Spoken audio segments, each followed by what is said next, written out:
निवांश शर्मा जी, एक ठेके की कहानी खत्म नहीं हुई। ये ठेका शराब वाला और जिस ठेके की मैं बात कर रही हूँ वो है टेंडर वाला। ये नए ठेके की कहानी आ गई। देखिए, कहानी तो आगे बढ़ती जाएगी। जितना जितना अरविंद केजरीवाल जी की पॉपुलैरिटी बढ़ती जाएगी देश भर में, ये कहानियां और जुड़ती जाएंगी। क्योंकि ये एक ऐसा आज जो देश में स्थिति है और आज देश में जो अरविंद केजरीवाल जी की एक्सेप्टेंस है, उससे इतना बौखला गई है बीजेपी और उससे इतना परेशान है बीजेपी कि वो ढूंढ रही है।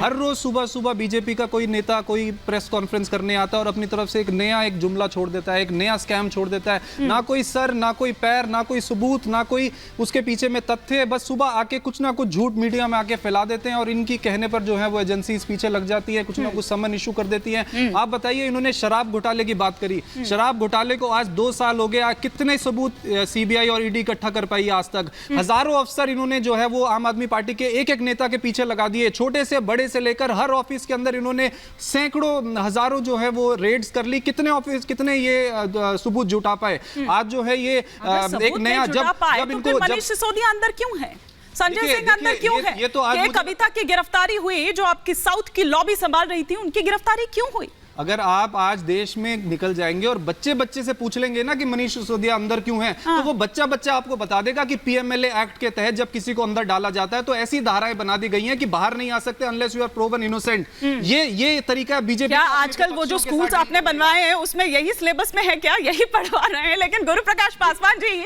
आप था नहीं लेने दे रहे उनको। एक फौरी राहत कोर्ट से मिलती है कि दूसरा आप समन पर समन। भाई, जब कोर्ट कह चुका है जमानत पर हैं, क्यों इतने समन? वो तो कह रहे हमें पता भी नहीं है और आपका कोई काम नहीं है, आप रोज यही करते रहते हैं। उनको था तो लेने दीजिए थोड़ी सी।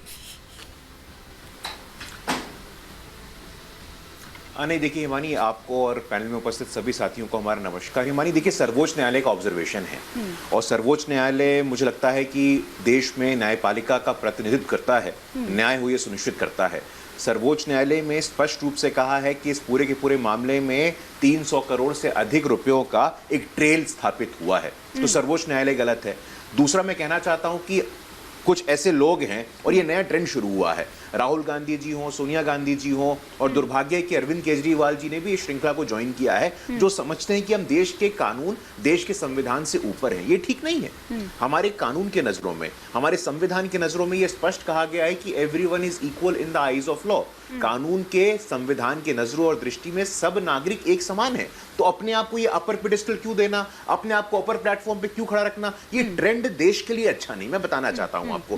तीसरी बात, अभी अरविंद केजरीवाल जी के पार्टी के साथी प्रवक्ता कह रहे थे कि हमारी लोकप्रियता बहुत है। उन्होंने गुजरात में लिख करके दिया था कि गुजरात में आम आदमी पार्टी की सरकार बनने वाली है, जमानत तक नहीं बची। यही स्थिति है उनकी। हाँ, जरूर आप पंजाब में सरकार चला रहे हैं, दिल्ली में सरकार चला रहे हैं, इसके लिए ये अच्छी बात है, आप सरकार चलाइए, लेकिन इसके साथ साथ कानून का सम्मान करना सीखिए। आईपीसी में स्पष्ट रूप से कहा गया है कि आप लगातार समन को नजरअंदाज करेंगे तो ये एक ऑफेंस है, ये पनिशेबल ऑफेंस है। आप जितना निरादर कर रहे हैं, निवांश जी, क्विक रिएक्शन ले लेती हूँ, फिर बाकी गेस्ट का भी रुख करूंगी। जितना निरादर कर रहे हैं, जितना नाना कर रहे हैं, उतना ही आप ऑफेंस मतलब बढ़ता जा रहा है। वो गुरु जी यहाँ पर ये कह रहे हैं।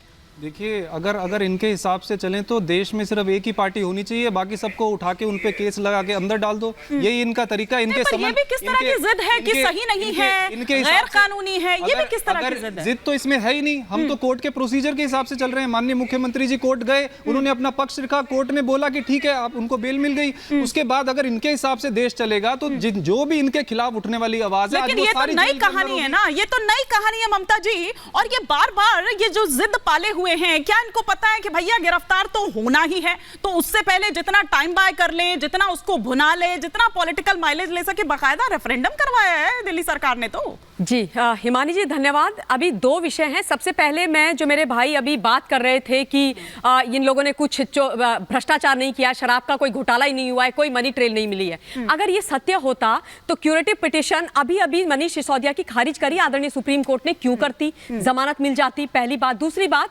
आज सत्येंद्र जैन की भी जो जमानत याचिका है वो भी एससी ने खारिज कर दिया, आज उनको आत्मसमर्पण करने के लिए बोल दिया। अगर नहीं हुए होते घोटाले तो सुप्रीम कोर्ट क्या ऐसा करती? Is that what he is trying to say? नहीं करती ना। सुप्रीम कोर्ट के पास साक्ष्य हैं, सबूत हैं, तभी तो जमानत खारिज हो रही है। तो इसका मतलब ये नहीं है कि कोई पॉलिटिकल वेंडेटा है, कोई पॉलिटिकल वेंडेटा नहीं है, हुआ है।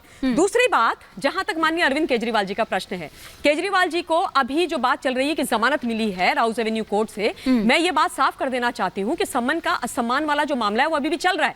1 अप्रैल को उसके ऊपर सुनवाई होगी और अरविंद केजरीवाल जी जो बाहर हैं वो असल में उस जमानत के मायने पता है क्या है? उस जमानत के मायने हैं कि उनको नियमित पेशी से छूट मिली है, नियमित पेशी से छूट। बिल्कुल बिल्कुल, व्यक्तिगत तौर पे आपको पेश एग्जैक्टली उनके वकील जाएंगे तो कोई जमानत वाली बात नहीं है। अब मैं आती हूं, ये जो घोटाला इन्होंने जल बोर्ड में किया है, जल बोर्ड में 2 कहानियां हैं। एक 450 से 500 करोड़ रुपए का घोटाला जो 10 एसटीपीज के नाम पर हुआ। 10 एसटीपीज का इन्होंने ठेका दिया 2022 में, उसको दो पार्ट्स में डिवाइड किया हुआ था।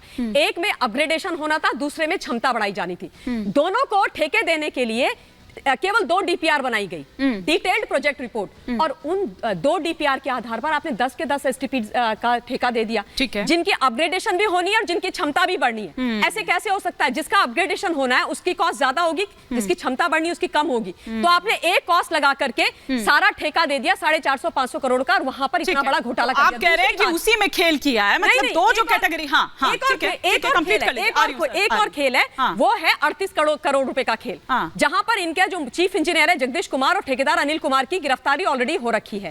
38 करोड़ रुपए का इन्होंने एक ठेका दिया एक एनकेजी नामक कंपनी को, जो क्वालिफाई नहीं करती थी ये ठेका पाने के लिए, जाली दस्तावेज के आधार पर उसको दिया, और एनकेजी ने भी उसको सबलेट कर दिया अनिल को। और उसके बाद पता चला कि 38 करोड़ का जो ठेका था ना हिमानी जी, उसमें से केवल 17 करोड़ की लागत लगाई गई, 21 करोड़ रुपए 21 करोड़ वो गबन कर दिया। इस पर आऊंगी, लेकिन जरा एक क्विक रिएक्शन दुष्यंत नागर जी से मैं यहाँ पर ले लेती हूँ। दुष्यंत जी, आप किस तरह से देख रहे हो? क्योंकि आपके राहुल गांधी जी तो ये कह रहे हैं कि एक बार सरकार बदलने दीजिए, क्या करने वाले हैं वो? ऐसा धमका रहे हैं क्या?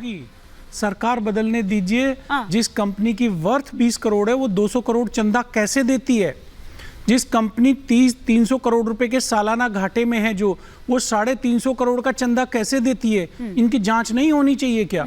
और मैं आपके दर्शकों को बताना चाहता हूं कि ये जो पीएमएलए कानून बनाया गया था, ये हवाला और टेररिस्ट एक्टिविटीज में इन्वॉल्व आतंकवादी टाइप जो तत्व हैं उनके लिए बनाया गया था।